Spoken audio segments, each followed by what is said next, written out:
nilai pi dari penampang terkendali tarik lebih kecil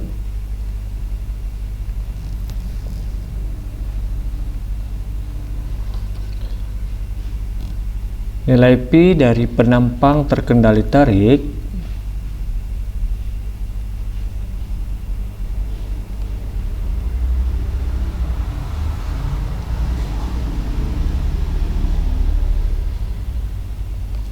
lebih tinggi daripada nilai pi dari penampang terkendali tekan. Hal ini dapat dijelaskan bahwa penampang terkendali tekan memiliki tingkat daktalitas yang lebih rendah. Penampang terkendali tekan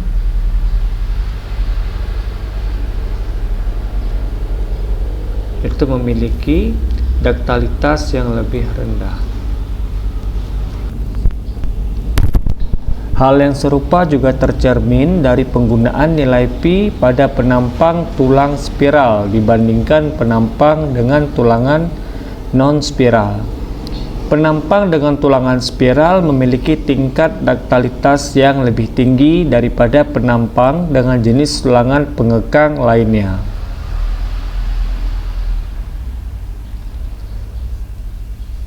Dalam SNI 2847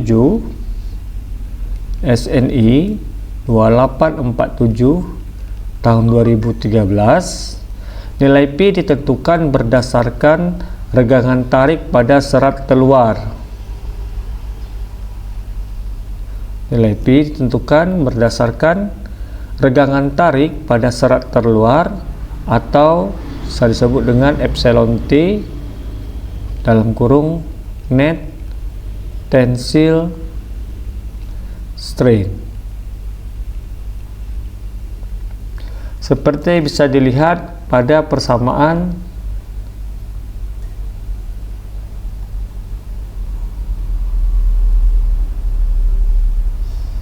tabel 31.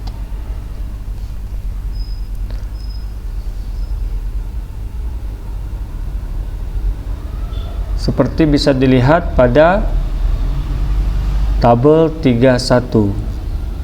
Jadi batas tabel 31 ini berkenaan dengan batasan nilai regangan, di mana untuk jenis penampang jenis penampang, lalu di kolom kedua ada regangan beton, untuk regangan tegangan, dan untuk FY sama dengan 400 MPa.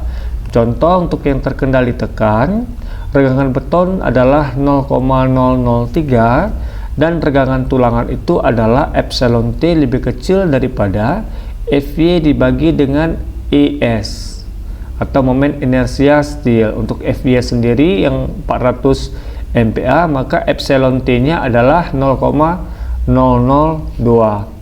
Untuk penampang daerah transisi, nilai pi ditentukan dengan menggunakan interpolasi linear antara 0,65 atau 0,7 dan 0,9. Bisa dilihat pada gambar 35A.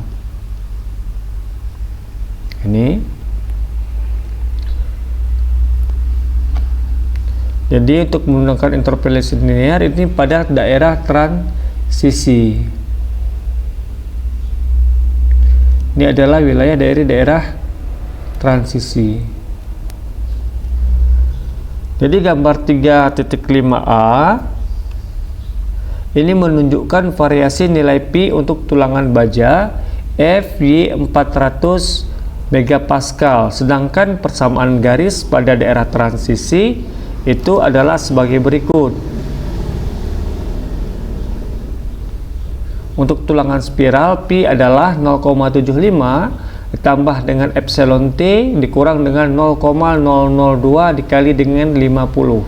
Sedangkan untuk tulangan non spiral, untuk pi nya adalah 0,65 ditambah epsilon T dikurang dengan 0,002 dikali 250 dibagi dengan T.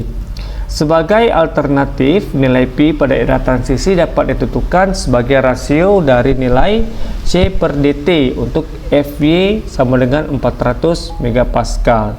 Untuk spiral, Pi adalah 0,75 ditambah dengan 0,15 dikali dengan 1 per C per dt kurang 5 per 3. Sedangkan untuk non-spiral bisa dilihat pada persamaan 34, yang dimana C adalah tinggi sumbu netral pada kuart nominal, bisa dilihat di gambar 34. Sedangkan dt adalah jarak serat tekan beton terluar ke tulangan tarik terluar.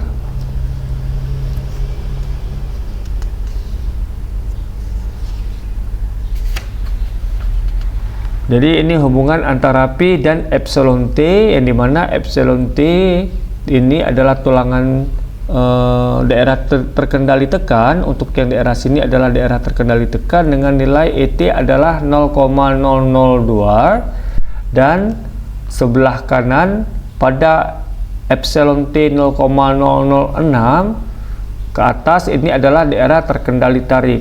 Jadi daerah terkendali tekan, daerah antara daerah terkendali tekan dan daerah terkendali tarik disebut dengan daerah transisi, yang dimana Pi nya itu sebesar ini. Pada saat regangan tulangan mencapai 0,002 dengan menggunakan perbandingan segitiga pada gambar 34C, maka nilai C per dt adalah 0,003.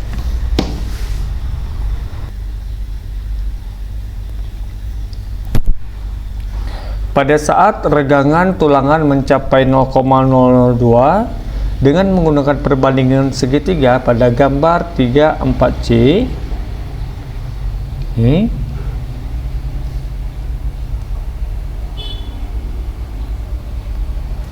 maka nilai C per dt adalah 0,003 dibagi dengan 0,002 ditambah dengan 0,003 sehingga menghasilkan nilai 0,6. Untuk mutu baja tulangan Fy sama dengan 400 MPa. Dengan cara yang sama, maka pada saat regangan tulangan mencapai 0,005, nilai C per dt akan sama dengan 0,375. Kedua nilai ini dicantumkan pada gambar 35 untuk komponen struktur lentur beton bertulang. Nilai epsilon T harus sama besar atau lebih besar daripada 0,004.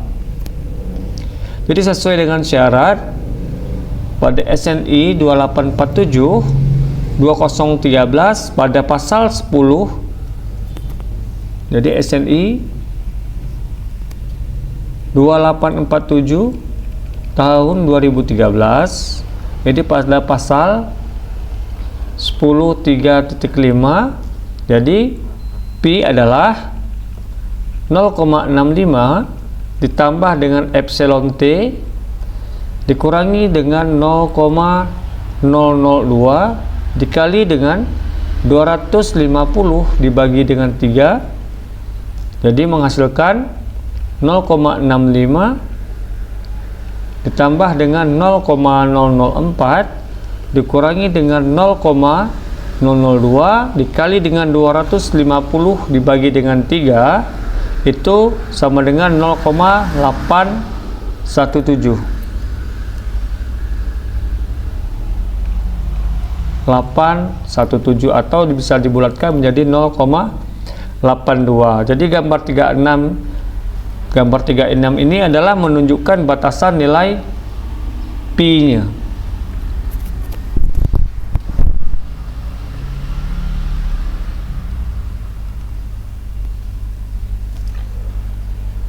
Sekarang kita masuk ke distribusi tegangan tekan ekuivalen. Jadi hubungan antara tegangan dan regangan tekan beton dapat dihitung berdasarkan kurva pengujian tegangan-regangan atau dapat diasumsikan berbentuk persegi empat, trapesium, parabola, atau bentuk lain yang dapat mempresentasikan kuat lentur dari penampang. Seperti yang ditunjukkan pada gambar 3.7, bentuk blok tegangan pada suatu balok beton bertulang pada level beban ultimate dapat dinyatakan secara matematis dengan menggunakan 3 macam konstanta. Yang pertama adalah K1, yang dimana K1 adalah rasio antara tegangan tekan rata terhadap tegangan maksimum. Untuk K2 adalah rasio antara jarak serat tekan terluar ke gaya tekan resultan terhadap tinggi sumbu netral atau C kecil. Sedangkan untuk K3 adalah rasio antara tegangan maksimum pada daerah tekan beton atau F double aksen C dengan kuat tekan silinder beton atau F aksen C. Ini adalah gambar 37 yang dimana adalah deskripsi matematis dari blok tegangan tekan. Ini adalah sumbu netral, maka dari sumbu netral ke serat atas dari blok tegangan itu adalah C. Sedangkan untuk titik center, ya, ke sisi terluar dari blok tegangan itu adalah K2C. Sedangkan untuk lebar blok adalah F double aksen C sama dengan K3 dikali dengan F aksen C. Sedangkan untuk senternya sendiri adalah K1 dikali K3 dikali dengan F aksen C dikali B dikali dengan C. Jadi guna penyederhanaan dalam analisis maupun desain penampang beton, maka dalam SNI 2847 tahun 2013 pada pasal 10.2.7 diizinkan untuk menggunakan distribusi blok tegangan ekuivalen berbentuk persegi 4 atau persegi panjang untuk perhitungan kuat lentur nominal.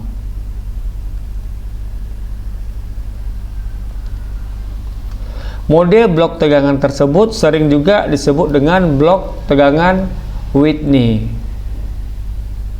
Jadi blok tegangan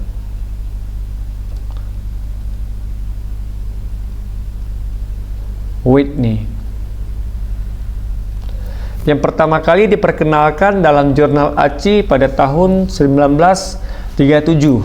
Jadi blok tegangan tersebut didefinisikan sebagai berikut.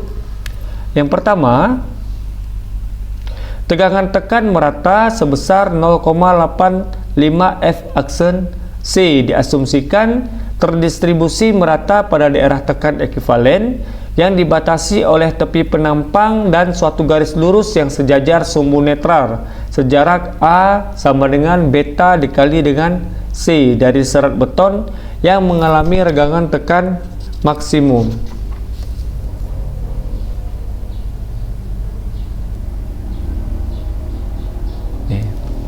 Jadi kita bisa lihat di gambar 38 tentang blok tegangan ekuivalen yang A adalah untuk tegangan dan B adalah gaya.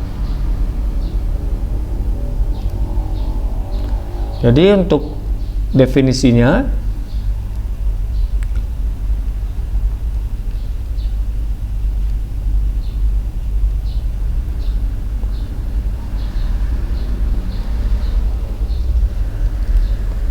yang pertama adalah tekan merata sebesar 0,85 F aksen C. Ini tegangan tekan merata.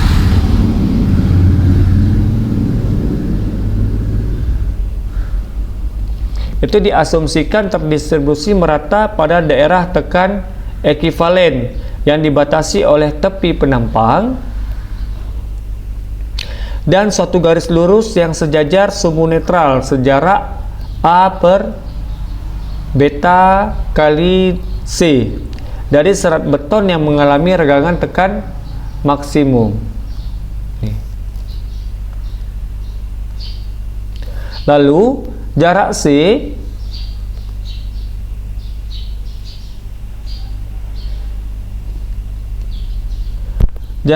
dari serat regangan tekan maksimum ke sumbu netral harus diukur tegak lurus sumbu tersebut.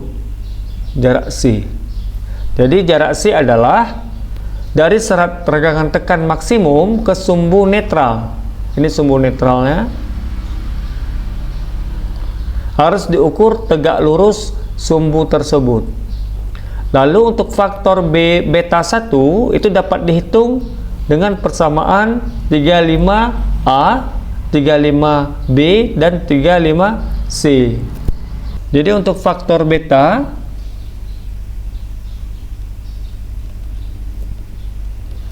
itu dapat dihitung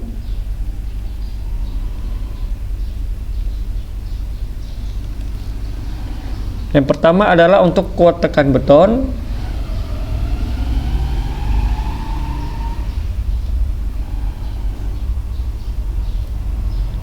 F aksen C yang kurang atau sama dengan 28 MPa atau sama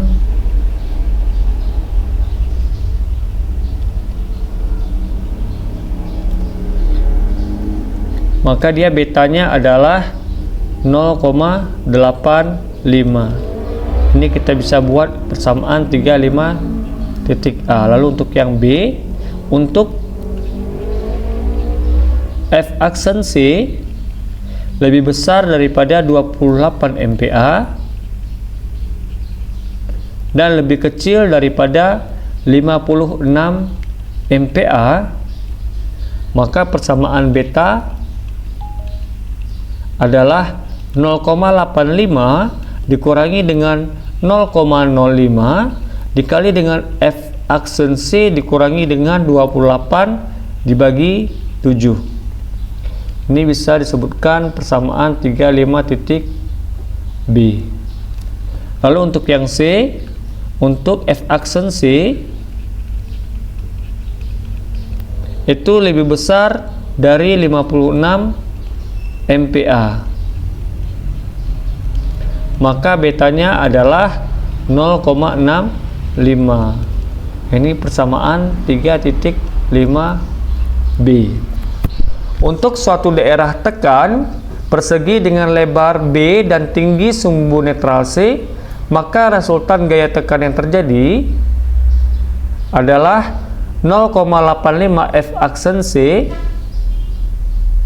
dikali dengan B dikali dengan beta 1 kali C, atau jadi ini untuk yang blok tegangan. Untuk suatu daerah tekan persegi dengan lebar B, ya, dengan lebar B dan tinggi sumbu netral C, maka resultan gaya tekan yang terjadi adalah 0,85 beta 1 dikali dengan C.